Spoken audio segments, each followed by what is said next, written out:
The hall was quiet except for the faint sound of sweeping. Rows of velvet seats stood empty, the smell of perfume and stage light still hanging in the air from the evening's performance. In the middle of that quietness, a man moved slowly down the aisles, broom in hand, collecting the bits of paper and glitter left behind by the crowd. His shirt was faded from years of washing, and his shoes made soft, careful sounds against the floor. He didn't rush. He worked as if the silence itself was something worth keeping. He had worked there for years, cleaning the stage, the seats, and sometimes the backstage rooms after long nights of rehearsals. To most people who worked there, he was invisible.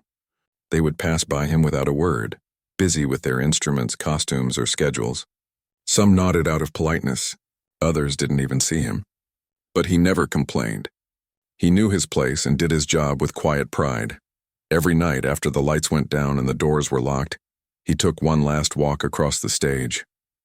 He'd pick up the last few wrappers, fold up forgotten sheets of music, and make sure the grand piano gleamed under the dim security lights. It was his favorite part of the night. There was something about that piano that felt alive to him. Even when no one was around, he would run a soft cloth over its surface, tracing the shine of the wood, the curve of its lid. He never touched the keys when people were around, but when the hall was empty and the air still, sometimes his fingers would find their way there. The first note always came out softly, like a secret escaping, then another. Before he knew it, his hands moved with an ease that surprised him. It wasn't perfect, not smooth or practiced like the musicians who performed on this stage every week, but it was full of feeling. The sound echoed across the empty hall, bouncing off the walls and disappearing into the shadows.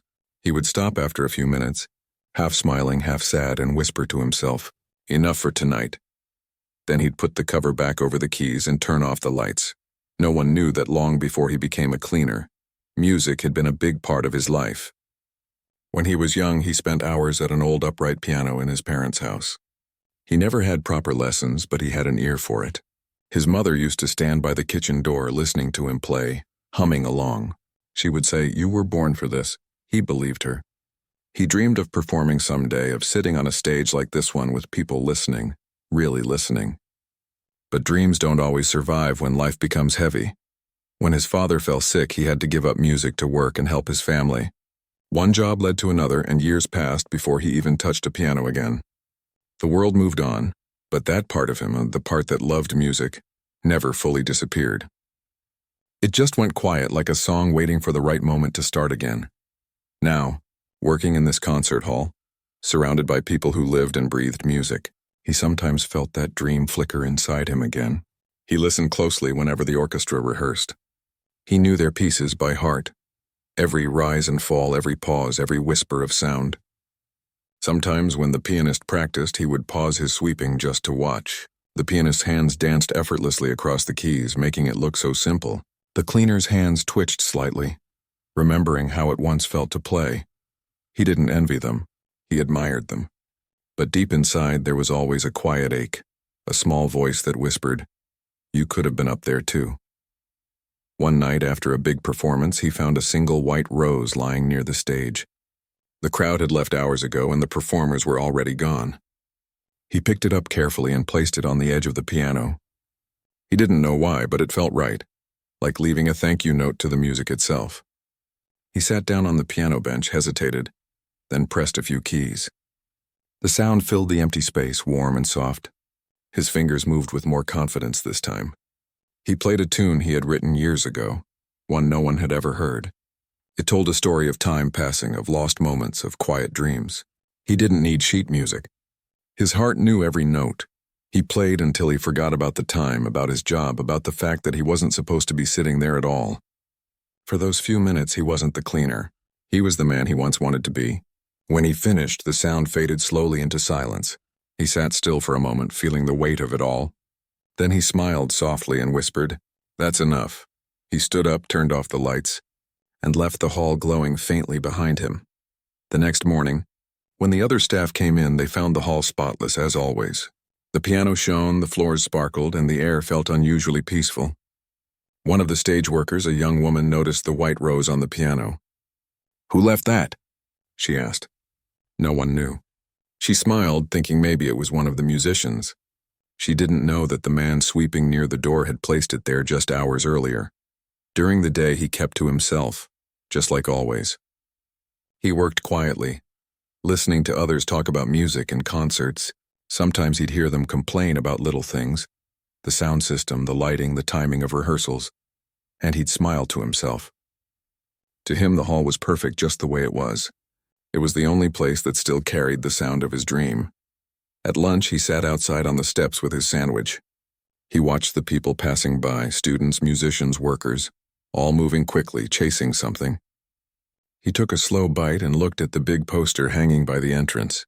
It showed a famous pianist who was set to perform next weekend. The cleaner had seen that name many times. The man was known for his speed, his power, his flawless technique. Maybe someday, the cleaner whispered, smiling at the thought, though he knew that someday had already passed for him. Still, that night, when the hall emptied again, he stayed a little longer. He turned on a small lamp near the piano and sat down once more. He started with a simple tune, slow and quiet, and then moved into something deeper. The notes seemed to come from somewhere beyond his fingers, as if they'd been waiting all along. There was no audience, no applause, just the sound of music filling the empty seats and touching the air like a soft memory. When he finished, he didn't clap for himself. He just sat there, breathing slowly, and looked around the quiet hall. Maybe this is enough, he thought. Maybe just being here is enough. He stood, closed the piano lid, and looked at his reflection in the glossy surface. For a moment he saw not the cleaner, but the musician he had been. Then he picked up his broom and started sweeping again. Every night went like that, cleaning, pausing, playing, and then disappearing into the quiet. The others never noticed. They just saw a man doing his job, keeping the stage spotless for the real performers. But the hall knew. The piano knew. And somewhere deep down he believed that maybe one day someone else might hear what he had to say. Not with words, but with music. Until then, he would wait. And every time he cleaned that piano, his hands would rest on the keys just a little longer, feeling the warmth of something that never truly went away. The concert hall was busier than usual that week. Workers rushed back and forth, arranging chairs, polishing brass stands, and testing lights. A big charity event was coming up, and the management wanted everything perfect. Musicians filled the corridors with bits of melody as they practiced for their final rehearsals. The cleaner moved quietly among them, as always, carrying his mop and bucket, blending into the background like part of the building itself. He had cleaned this hall for years and had seen hundreds of performers come and go.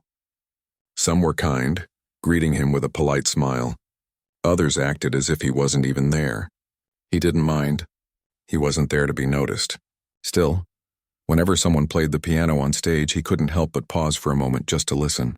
It always gave him a strange feeling, like standing outside a window hearing laughter from a house he once lived in. That morning, he arrived early.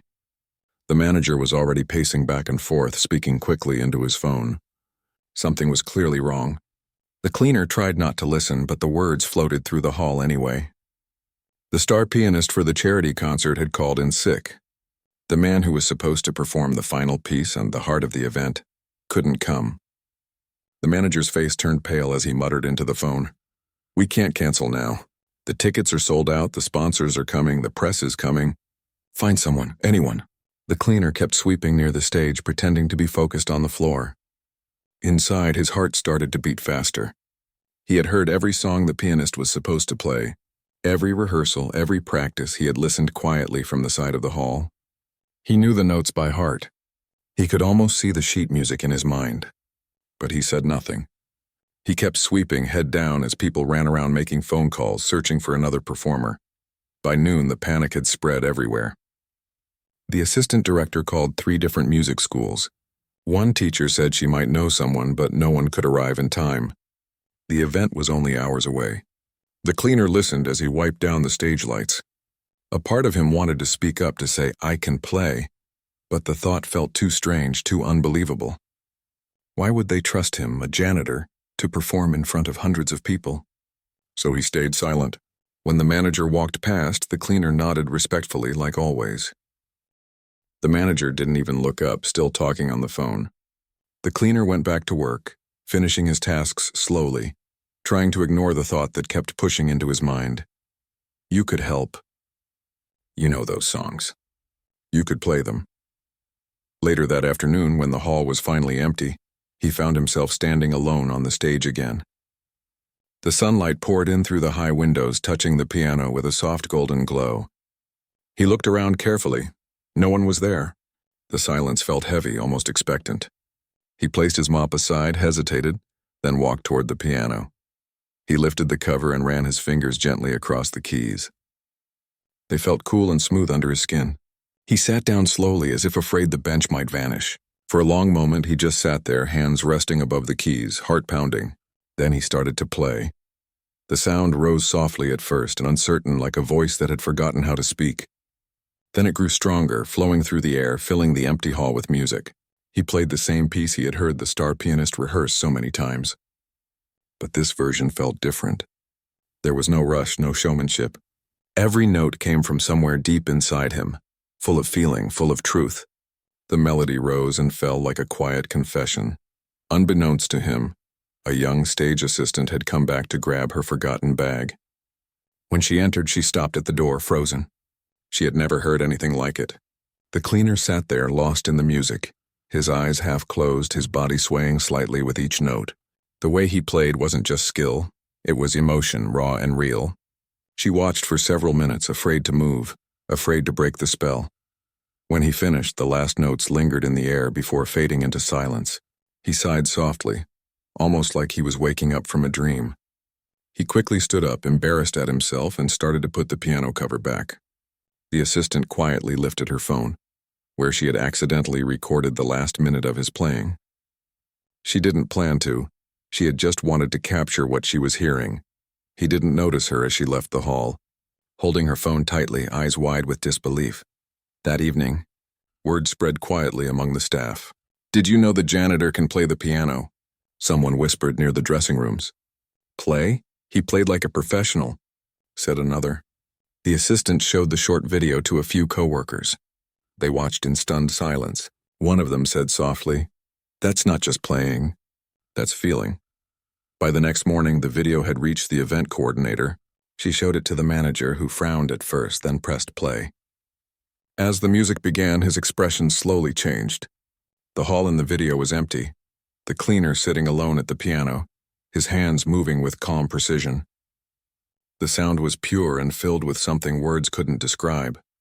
When the clip ended, the room was silent. "Is this real?" the manager asked quietly. The assistant nodded. "I saw it myself."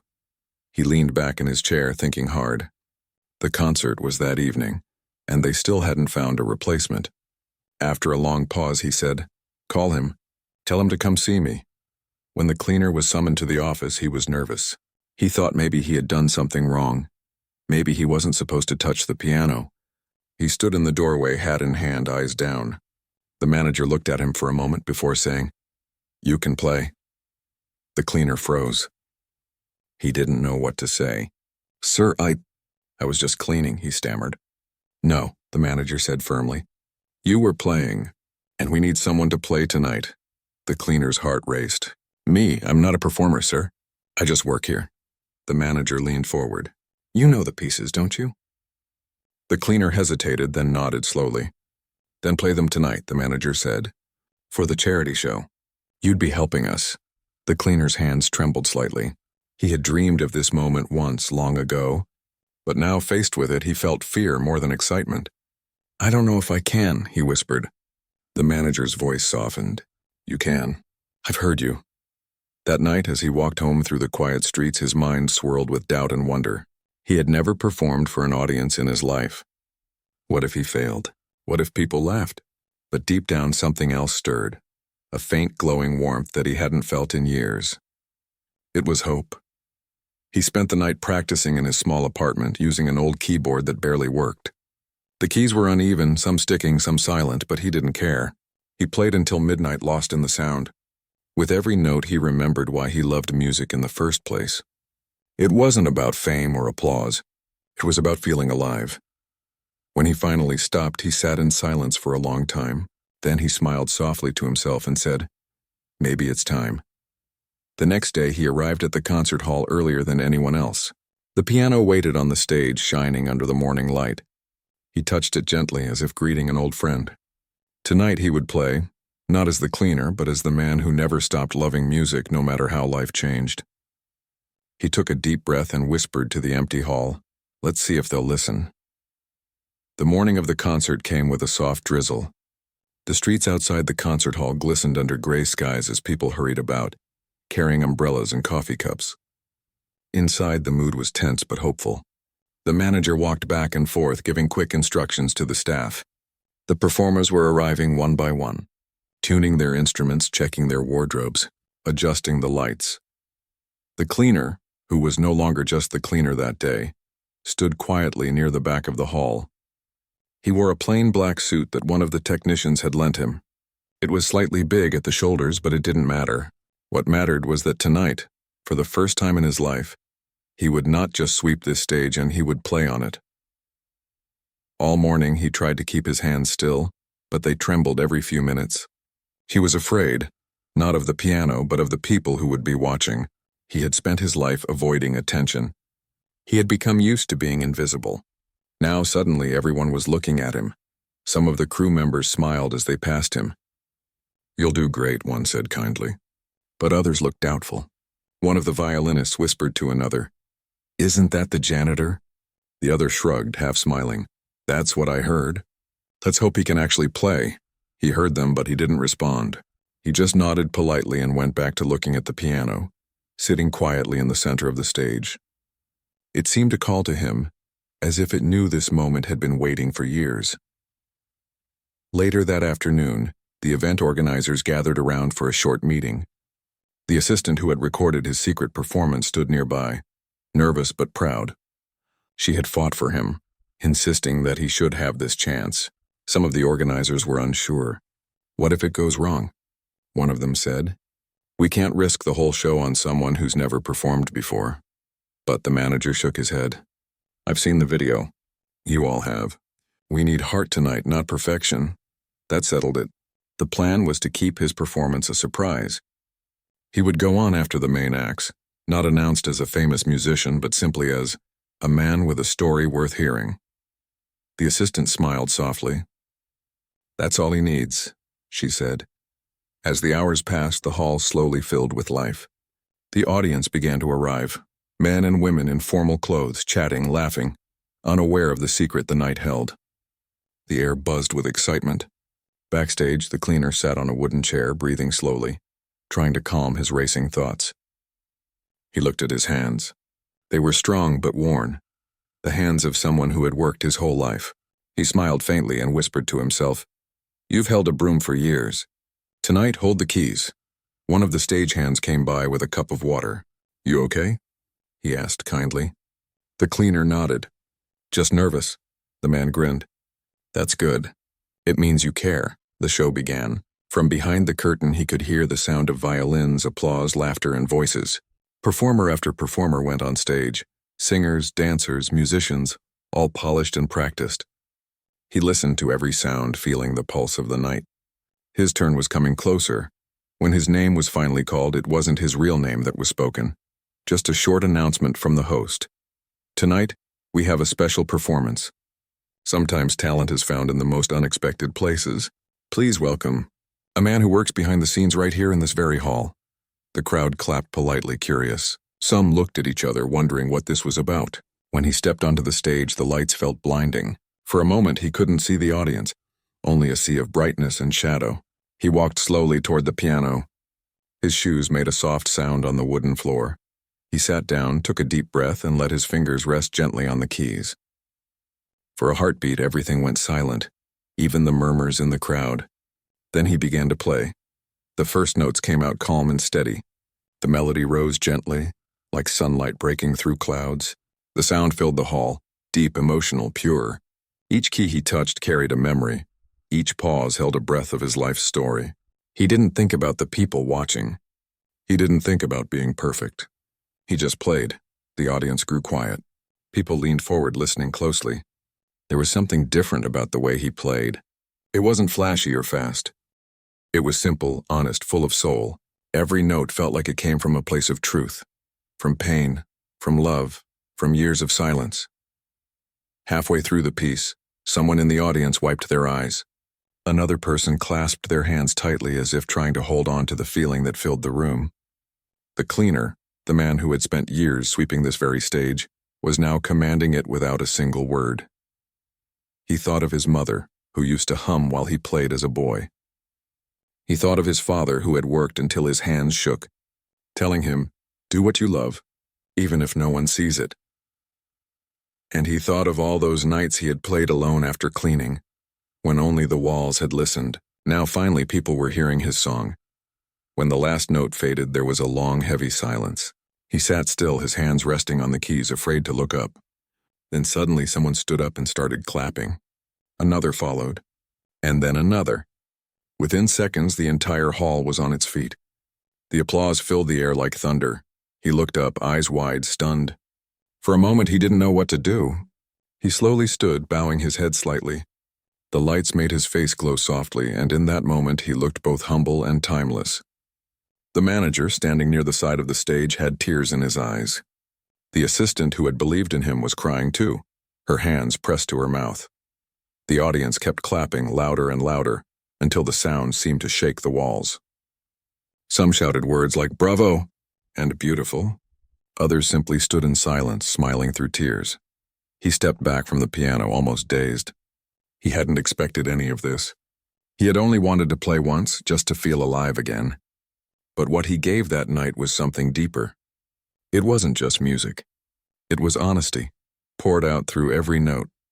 Backstage, after the curtain fell, people surrounded him. Performers, staff, even the manager, all wanting to shake his hand. "You were incredible," someone said. "That was pure magic." Another added, "You reminded us why we started playing in the first place." He smiled shyly, barely able to speak. "Thank you," was all he managed to say. He looked down at his hands again, the same hands that had cleaned this stage for years.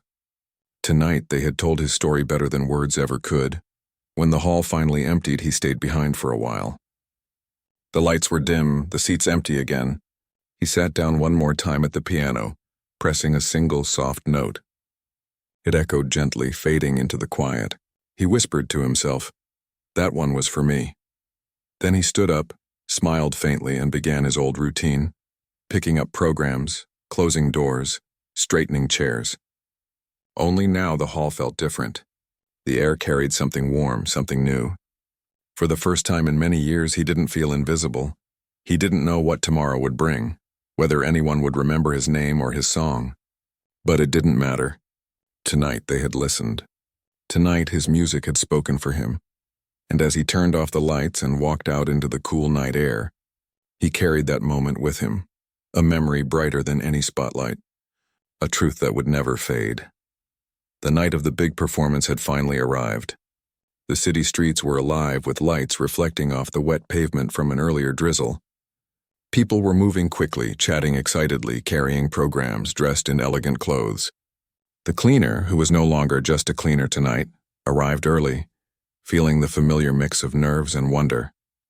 He had never imagined that one day he would be walking into a concert hall, not as an invisible worker, but as someone about to perform in front of a real audience.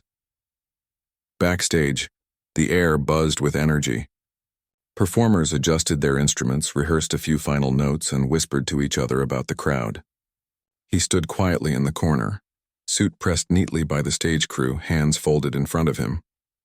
His heart pounded and 1,000 thoughts ran through his mind. What if I make a mistake? What if they laugh? What if they don't care? A stage assistant noticed him trembling slightly and put a hand on his shoulder. "You're going to be amazing," she said softly. "Just play like you do when no one is watching." He nodded, trying to take a deep breath and steady himself. The host of the event stepped onto the stage to welcome the audience. Applause filled the hall. The program ran as planned, with singers, dancers, and musicians performing piece after piece. The cleaner watched from backstage, feeling the pulse of the night, the energy of the crowd, and the growing weight of expectation. His turn was coming soon, and every step he had ever taken toward this moment felt like it had led to now. Finally, the host returned to the stage and spoke with a smile that carried both warmth and suspense. Sometimes the most extraordinary talent is found in the most ordinary places. Tonight we have someone very special to share with you. Please welcome a man who works behind the scenes here. Someone whose story and music will touch your hearts. The audience clapped politely, curious. The cleaner felt his knees go weak. He walked slowly onto the stage, each step echoing in the vast hall. The bright lights blinded him for a moment, and he couldn't see the faces of the audience. Only the emptiness of the seats at the far end seemed visible, but he knew the hall was full.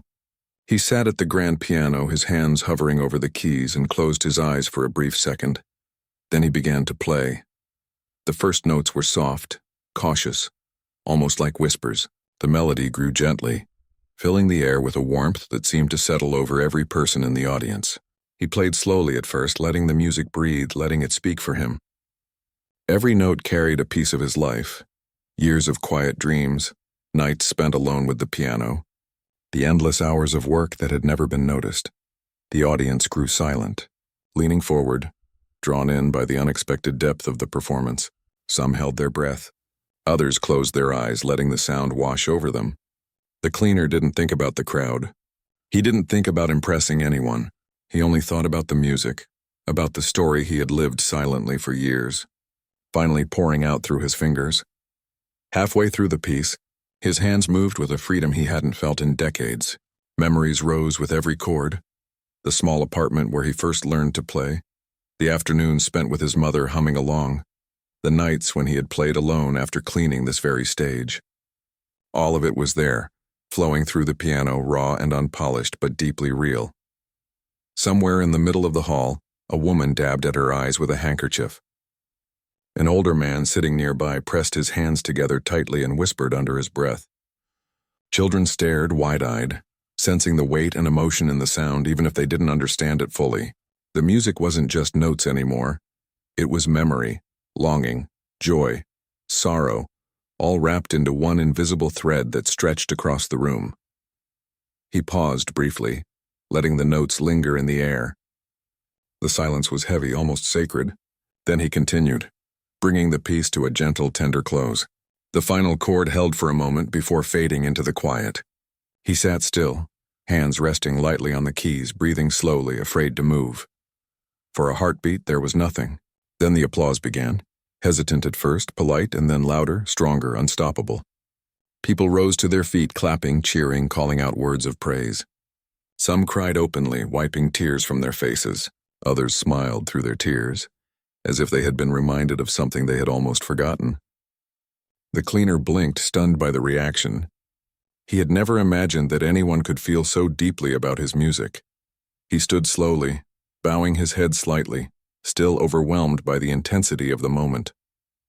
The lights made his face glow softly, and in that instant, he seemed to carry both humility and greatness.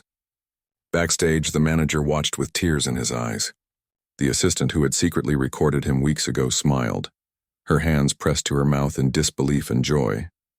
The applause didn't end quickly. People continued clapping, shouting bravo and beautiful. For several minutes, he stepped back from the piano, hands trembling, trying to take it all in. It was more than a performance. It was a recognition, a validation, a long-awaited acknowledgement of a life lived quietly, yet passionately. After the audience finally quieted down, people came backstage to speak to him. Performers who had once walked past him without a glance now shook his hand, smiling warmly. "That was incredible," one violinist said. "I've never heard anything like it." Another musician added, "You reminded me why I play." "Thank you." He smiled softly, almost shyly. Words didn't come easily. "Thank you," he said simply, feeling the weight of truth in the words. This was never about fame or recognition for him. It was about being heard, about sharing something that had lived quietly inside him for years. After the hall emptied, he remained on the stage for a while, sitting at the piano alone. The lights were dim, and the chairs were silent witnesses to his journey. He pressed a single key, listening to it echo through the empty space. The sound was soft, almost like a whisper, and yet it held everything. The past, the struggles, the hope, and the quiet joy of finally being understood. He leaned back slightly on the bench, eyes closing for a moment. For the first time in a long time, he felt completely at peace. The applause, the tears, the astonished faces, they were all part of the moment, but the music itself, the connection he felt to the piano and to the story he had lived, was what mattered most. The next morning, the hall was quiet again. The seats were empty, the stage clean, the piano shining in the sunlight. He walked slowly through the aisles, touching the wood gently, remembering the night before. The applause still echoed in his mind, the warmth of the audience's reaction lingering like a soft shadow. Back in his small apartment later, he sat by the window, looking out at the city. He thought about all the nights he had spent alone, practicing in secret, playing for no one but himself. He thought about the fear that had kept him hidden, the dreams he had tucked away, and now, after one performance, those years of waiting felt meaningful, like every struggle had led to this exact moment. He didn't know what the future held. He didn't know if he would play for an audience again or if this was a one-time miracle, but for the first time in many years he felt truly seen, truly alive. The music that had lived quietly inside him had finally spoken, and it had been heard. And as he closed his eyes that night, he smiled softly, thinking, maybe life isn't just about waiting for your moment. Maybe it's about creating it, even when no one believes it will come. The days after the performance were a blur for him. People who had attended the concert talked about it everywhere, in cafes, on the streets, on the news. The short video of him playing backstage had gone viral, and messages flooded in from strangers, all amazed that a man who had spent his life quietly cleaning a concert hall could touch so many hearts with his music. He didn't understand it at first. To him, he had just played like he always had, from the soul, without thinking of an audience. The concert hall manager called him the next morning. "We need to talk," he said. The cleaner felt a pang of nervousness. Did they want him to perform again? Or was it something more? He walked into the office, still feeling the hum of the previous night in his chest. The manager smiled warmly. "You changed everything," he said simply. "People are asking about you everywhere. We want you to continue performing here, not just as a janitor, but as someone who shares your gift." The words felt strange, almost unbelievable. He shook his head. I don't know if I can," he said quietly. "I've never done this before." The manager put a hand on his shoulder. "You can. You already did. You just have to trust yourself again." Even as he left the office, he felt the weight of something new on his shoulders. Responsibility, yes, but also hope. For the first time, he realized that maybe the life he had lived quietly for so long didn't have to remain invisible. People could see him. People could hear him. People could understand that there was more to him than the work he did every day. Over the next few weeks, his routine began to change. He still cleaned the hall, still swept the floors and polished the instruments. But now he also had a schedule for playing. Sometimes it was a small piece for a rehearsal, sometimes for a private gathering, and occasionally for a public event. Each time he felt the familiar tremble in his hands, the nervous flutter in his stomach. But he also felt joy. The same quiet joy he had once known as a child sitting at a piano, when no one was watching. He noticed something different in the way people treated him. The staff smiled more often, no longer ignoring him. Performers nodded when they passed, some even stopping to watch him practice for a few moments. The audience, when they came, listened with a kind of reverence. They weren't looking for perfection. They were looking for truth, and he had that in abundance. One evening, after a performance for a small charity event, a young boy approached him backstage. The boy clutched a tiny notebook with sheet music inside. "I want to play like you," he said shyly. The cleaner knelt down to look at him, smiling gently. "Then play with your heart, not just your hands," he said. "Listen to the music inside you. That's the only way anyone will ever hear it." The boy nodded, eyes wide, and the cleaner felt a small, quiet thrill in his chest. Perhaps this was how music lived on. Not in fame or applause, but in the hearts of those who truly listened. Time passed, and his story spread beyond the city. Local newspapers featured him as the janitor who played like a professional. Social media buzzed with clips of his performances, shared with admiration and awe. He received letters from people who had been inspired by his journey, some who had given up dreams long ago, some who had hidden their talents, some who simply wanted to believe that life could hold surprises even for those who seemed invisible.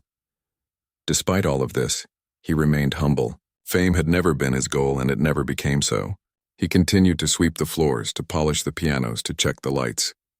That was his comfort. That was his life. But now, sprinkled through that life, there were moments of something else. moments where he could sit and play and feel fully alive. The work no longer felt ordinary. It felt like part of a story that had finally found its voice. One afternoon, as he wiped down the stage before another performance, he paused and looked around. The hall was empty, the air still. For a moment, it reminded him of the first time he had played alone many years ago. Then he smiled softly. He realized that nothing had truly changed except for one thing.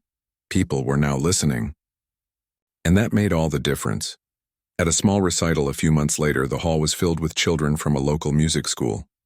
He sat at the piano, playing softly, and noticed a little girl in the front row, her hands clasped tightly, eyes wide. He recognized the same wonder he had once felt when he first touched the keys. After the performance, she ran up to him. "I want to be a pianist," she said. He knelt down, smiling warmly. "Then practice, but always remember why you love it," he told her. "Music isn't about applause. It's about speaking the truth inside you." His story continued to grow, not because of anything he sought, but because of the honesty he brought to every note. People traveled from other cities to hear him play. Some brought their families, some brought instruments to learn from him. Some simply came to sit quietly and listen. He became a symbol of hope, proof that it is never too late to follow a dream, even if life has forced it into silence for years. Years passed. He still worked at the concert hall, still swept the floors, and still polished the instruments. But the music, once locked away inside him, had become part of the world around him. Each time he sat at the piano, he remembered the long nights of secrecy, the quiet practice, the longing to be seen. And now, every note he played carried that history, that journey, that quiet triumph. One evening, after a long day of rehearsals and cleaning, he walked across the stage, touching the piano gently as he passed. A small rose lay on the bench, left there perhaps by a student, perhaps by a visitor, perhaps by someone who simply wanted to thank him for the music he shared. He smiled softly, remembering the first white rose he had found on the piano so many years ago. It had been a simple thing, but it had carried a kind of magic.